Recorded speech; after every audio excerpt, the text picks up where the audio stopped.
Alright, this training is over some tips and tricks about Chrome, the Chrome browser. First thing I wanted to show you is when you open up Google Chrome, if you're not signed in, it's going to bring you to the Chrome page and it's going to prompt you to sign in. If you're signing in here, then you're signing in to Chrome, which is Google's web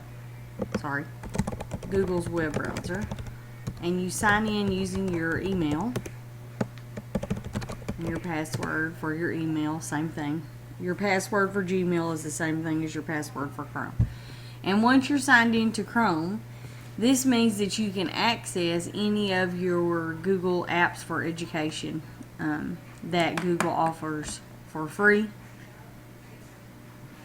Then when this pops up, it is okay to hit link data. A lot of people ask me that. Yes, it's fine.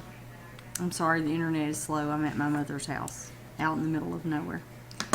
And then it'll say you've signed into Chrome, and then it's just warning you that your history now, it's like kind of, it's being kept track of. So that means if you left and went to another computer and signed into Chrome, your bookmarks and everything you do inside this browser are going to be available to you there. So you can just say, okay, got it. And now once you're signed in, you can see that if I click here, I can access my Gmail. Or if I would have clicked right here on the little apps boxes, I could have went to Drive. Most people open up their Gmail first, and then it'll load. And then when I want to get to Google Drive, I could just simply go from here, or any app, go from here and go wherever I needed to go.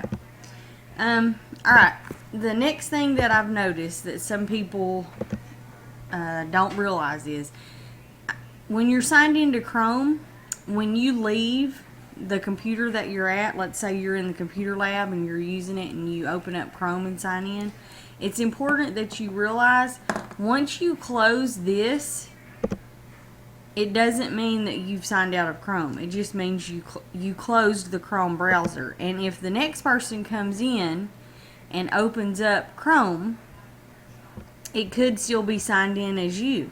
So the way you want to sign out of Chrome, and this is the browser, remember, not just Gmail, is you're going to click these little 3 lines up here. Some people call them the hamburger. And if you come down here, see, it will say you're still signed in. I'm still signed in as Misty Mitchell. And if I click that, it's going to take me to the settings page, and you can disconnect, which means sign out of Chrome from there. And then it's going to warn you, are you sure you're going to want to, sign out? Yes, you're sure you want to sign out. And now I will be signed out of Chrome from there. Alright, I'm going to sign back in because I'm going to show you some stuff about Chrome that's kind of cool. And we'll start with the settings that are available. Some of the cool things in settings that you might not know about. If this will ever load. So sorry. Alright, link data.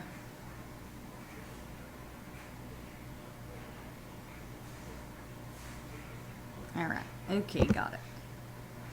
Okay, to get to your settings for Chrome, again, you're going to come up and click the hamburger. And you're going to go down to settings right here. And we'll just look at some of the stuff that's available here that you might not know about. It's defaulted to whenever you start up Chrome, it opens up the new tab page, which is just basically a new page to look at the internet on. You can set these differently, like you can click continue where you left off, which means wherever you were when you closed, X'd out of Chrome last time. Or if there are pages that you go to, all the time, like every day you turn on your computer, you want these 3 pages open based on what you teach, you can click that and go to set pages, and then you can add the pages here and basically tell the computer, alright, every day when I go in and I open up Chrome, this is what I want to pop up. So if you're interested in that, you can do that. Oops, so sorry. Appearance. Some of you notice that your kids set themes on their computer, and if you want to have a theme on your computer, you can just click Get Themes here, and it's going to take you to the Chrome Web Store, which is like kind of like Google's App Store. It's where you can get apps and extensions with your Google account.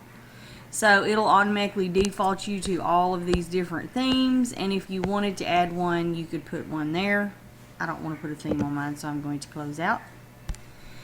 You can actually set, if you don't like to search with Google, which I can't imagine who wouldn't, because I've never found a search engine as good as Google. But if you wanted to have a different search default, you could change it here. Like you could change to Bing or whatever you want to search with. I'm leaving mine on Google.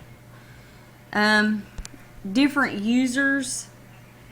This just means that like if you have a computer that you share with your family, some of you've probably done this to some extent somewhere. You know, if you have like you, your husband, and 2 kids on your computer at home, then you can have different users, and that means that Google Chrome keeps all of like their internet history and stuff with their user profile. On your work computers, you really don't need different users on the computer, so you probably won't want to mess with that there. Then in the advanced settings, down at the bottom, we have our general things like privacy. If you wanted to clear your browsing data, content settings. These are things that if you're having a problem, sometimes problems on your computer, technology is going to be mentioning these things. Usually, though, everything that's checked here, you're just going to leave that alone. One thing that is cool, though, is this box, and it's not checked by default, and you can check it. It's called the Enable OK Google to start a voice search.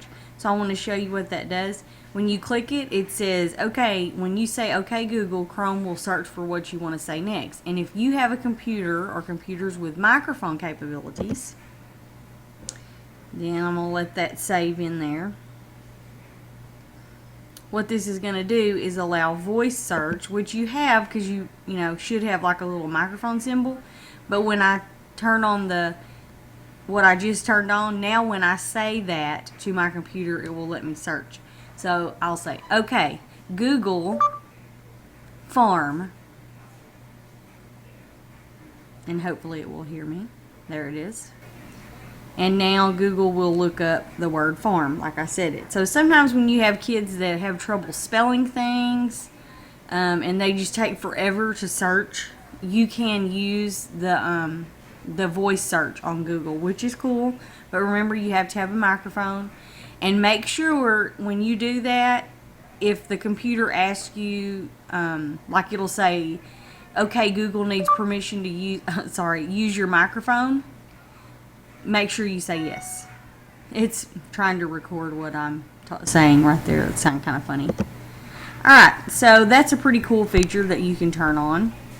Passwords and forms, these should be already checked, and that just means that Google like autofills things that you have to type over and over, like name, address, phone number, all that stuff. Oop, and I didn't mean to uncheck that.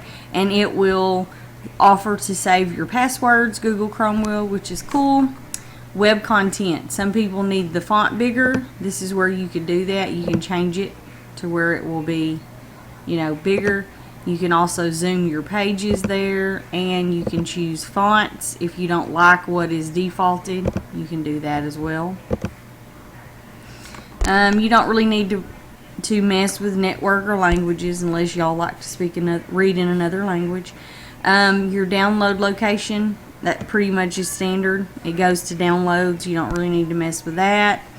Or these things, this is all stuff you don't want to mess with. This right here, cloud print, this is actually kind of cool because I don't know if I should tell you this or not, but it is available. If you add your printers here, like from work, then when you're at home, you can print to your printer at work from your house, which is kind of cool. I don't ever do that, but it's available if you need to.